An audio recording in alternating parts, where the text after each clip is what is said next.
Hero Destiny sign, or is it the Destiny? It is One of the them. Destiny sign, I think, yeah. And we see him up against another Maliss. And I would normally say that matchup might not be as easy, but if you start, and that's 10, actually. Yeah, that's a card name. That's not 10 cards in his opening hand, but that's the card name. I gotta admit, that's the first time I'm seeing that card even. No, I'm sure he plays because he plays 10 different engines.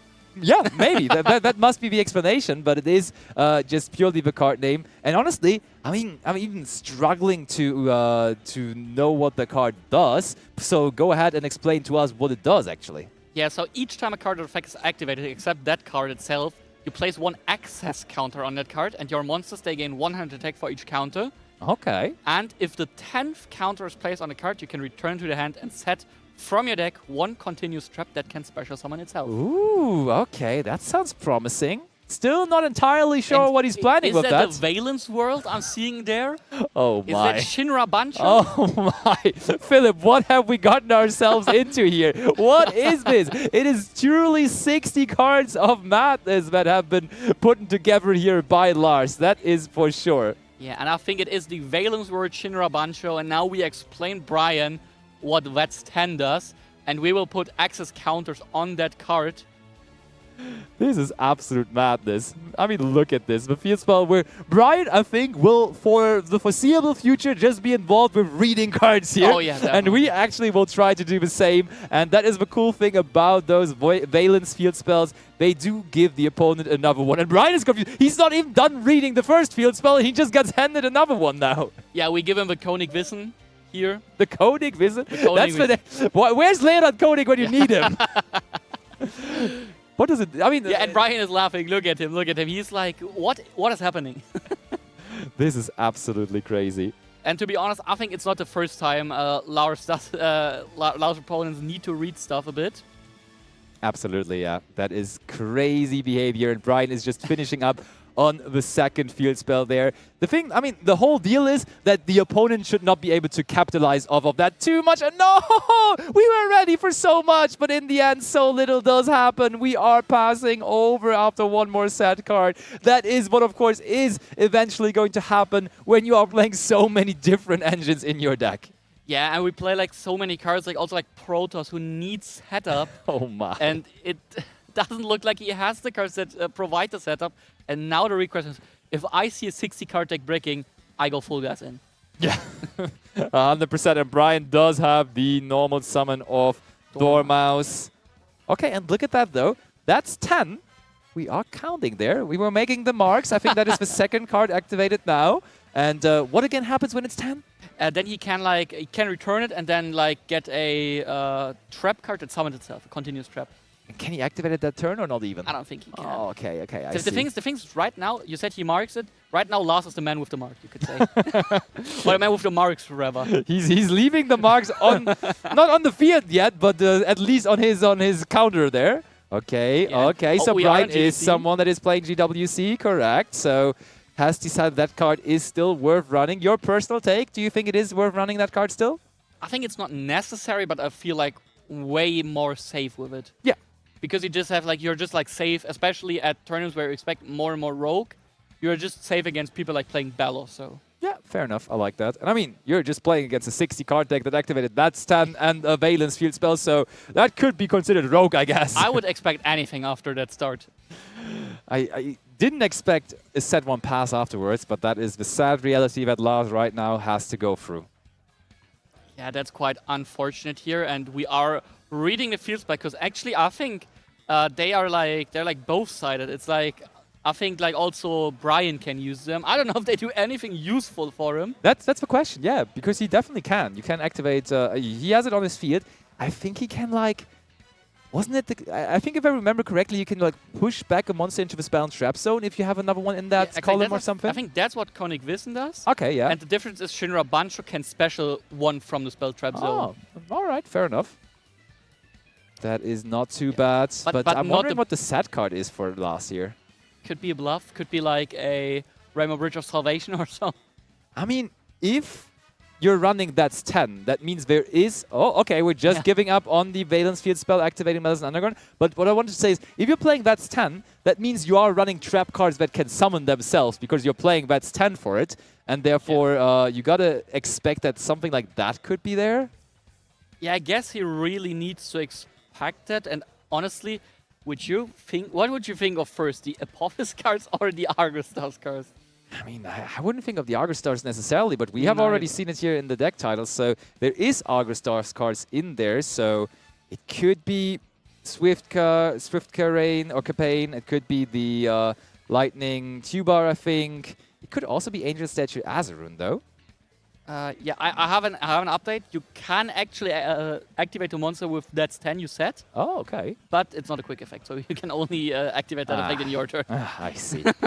Okay, we go into Cryptor. Yeah, and we actually attack already.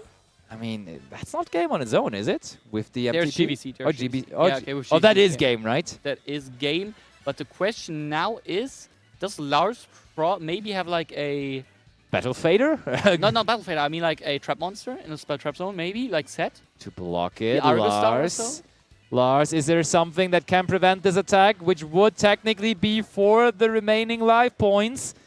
Attack points are doubled, of course, because the Cryptor came back. Hold on. Book of Moon is technically able to do it. I think just the attack points from the Cryptor are not enough, right? No, it's not. That's only 7,500. Oh my, we're in this. And now we have the Vets 10 life.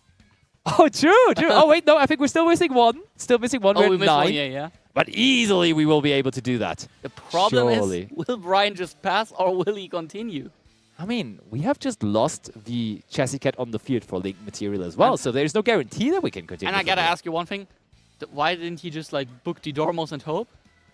Because then, if there is something else, it's Jover. Now, though, we guarantee to have another turn. I don't even hate the decision from Lars, honestly. It's a very brave move, though, so... But it paid off. Sometimes braveness pays off. I mean, he was brave enough to submit that 60-card Crystal Beast Argostars deck, so I don't think braveness is a problem for him. I don't think it's a problem at all. Did they activate the... Wait, hold on, though. Was Dormos activated? Yeah, he did, right? I think he did. Yeah, he definitely did. So let's go ahead and yeah, and yeah, I'll send Lampy to tell people.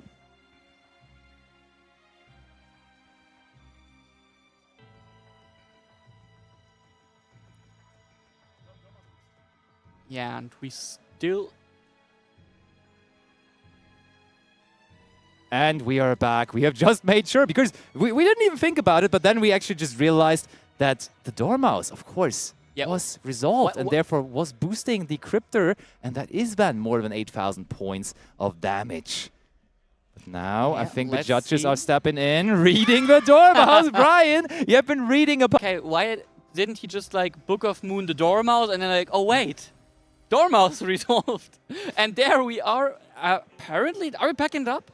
And it is the first game to Brian Kaiser. He has been a Dutch national champion before, and he wants to do it again this weekend. And yep, now it is confirmed. Both players have realized. Yeah, we are back, and I assume Lars will go first again. Please show us what the idea behind all of this madness is. Okay, that's a more consistent start, I would imagine, than it was in the last game, because that is going to search us for something that we really need and want. It is the Rainbow Bridge. Just Rainbow Bridge. Yeah, there's so many different Rainbow Bridges, but this is the original one, everyone. This is where it all started, the Rainbow Bridge. Yeah, and it is as simple as it is.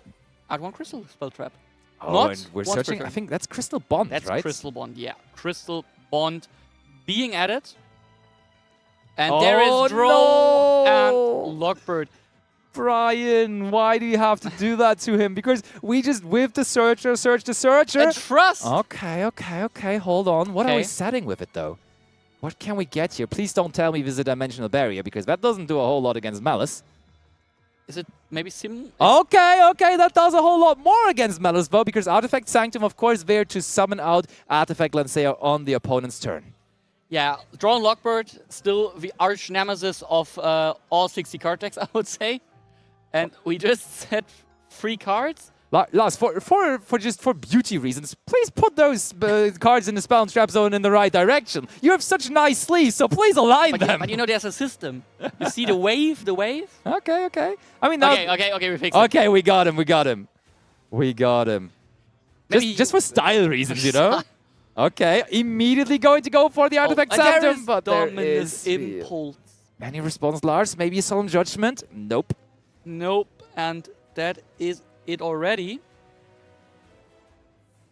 And do we now also... Oh, we have the Dormouse again, wasting no time. Is there the Book of Moon again of Lars? It doesn't look like it. We need to read the Dormouse. Yeah. Brian, unforeseen for himself, won that game 1 even quicker than he expected it to do. But now game 2... Is that an infinite impermanence maybe? That could help for sure. That would at least give him a chance now. I mean, you gotta do it here. That gives up another Rainbow card. Bridge. Send Rainbow Bridge. Not this one. Rainbow Bridge, though. Not this Rainbow Bridge. The Rainbow Bridge of Salvation would have been a good send, but this one... I mean, Rainbow Bridge of Salvation in this deck has like 8 search targets, actually. It's crazy. It could actually be 8, yeah. The 2 Valence ones, then 2 Snake Eye Field spells, then also... what else was there? We saw so many of them. Let me double check. That could have been all already, honestly. I'm sure there's more. The Kaiju Kyoto Waterfront is in there as well. There is terraforming coming at the right time for Brian after the Forbidden Droplet, so that he can still extend through that negate. Yeah, but I mean, I do agree with Lars. I think you just try to stop the Dormouse, hope they have no extenders, and then maybe you kind of get the turn skip with the Forbidden Droplet, and if they have an extender, they do have it. That's sometimes how it is, and it is in case how it is here right now with Brian. Yeah, and now there is Maliss and Underground. Will it just banish the White Rabbit, probably? Or if we have a Maliss card, maybe we banish the Chassis Cat? The thing is, I'm already scared if Brian wins this feature, because then Leo gets to interview Brian, and he can again bring up the story where they both already have been Dutch national champions before, and it is the Emperor and the King with their last names and everything. Oh. Yeah, you might have missed it because I already leaked that Leo's the Dutch national champion 2 rounds ago. I think that information has been made public by him for a while. Multiple times. Plenty of times. Okay, so what are we banishing? It is actually the March Hare, interesting enough. That's really interesting. Yeah, and we will add it back. That's minus 300. And now, what are we doing? It is, of course, the Lingurebo here is a very, very safe option against the back row. It's so good, yeah. And I mean, I think we may even know there's 1 card remaining in hand for Lars, and I think it is the Crystal Bond. So it could also be the set. It could also be the set card. But oh, true. Yeah, true. That's technically possible. You're right. But I don't know if that's better for Lars, so... That's true. So we go banish Maliss and Mirror. Banish the Mirror, Mirror banish the Dormouse, and then we will add another name. Oh, Lars. Yep, no response. This is tough. Actually, I think here it's not that good for him to add a name because he used the Marcher already in hand, so he'll just have it for follow-up, which is of course good, but it's not as crazy as special summoning like a White Rabbit here or so. Yeah, but I mean, we already have everything we need, right? I'm sure we can get to 8,000 points of damage, and this time he may even realize that it is 8,000 points of damage, then. I mean, you know the last card, I mean, if he has Nibiru in hand, Lars, to like stop him, you know Crystal Bond is the last set card, and I think like you can here, with this hand, easily play through the Nibiru. It definitely feels like it. Is Brian... The way Brian looks at Lars here... Oh. Was that summon number 5 by any chance? It's at least 4. I think it was... Was it 5? I mean, the Dormouse came twice, so it was 5, yeah. Yeah, true. It was 5. Yeah. Actually, a 5th summon. And, I mean, the way Lars stopped him from moving there, it does give up huge indicators that this might be the Nibiru. Is the being prime? Oh yeah, now you use Nip though. I mean, if he has Nip, he will use it here. I'm very sure. Certainly, but looks like no Nibiru here. No Nibiru, and now Brian is free to continue link climbing. And to tell you a small little secret, so that the others don't hear it, there is no Nibiru in the main or in the side deck, so it is not going to happen anyways. Lars with no real possibilities to just completely shut down the turn here, really in his arsenal. So I think we're just going to watch this Cybers combo unfold. Yeah, and then we will need to see if Brian this time around again finds game, because there still might be an Argostar trap set. Yeah, true. The Argostars might be saving us, but maybe there's not a trap anymore for long. they would need to save us soon here with the access code talker. No response. We're destroying. It is a Book of Moon again. So Lars just refuses to use Book of Moon on the normal summon of Dormouse. Yeah, I'm very sure he should have used it just on a normal summon in hope to Brian not having a play.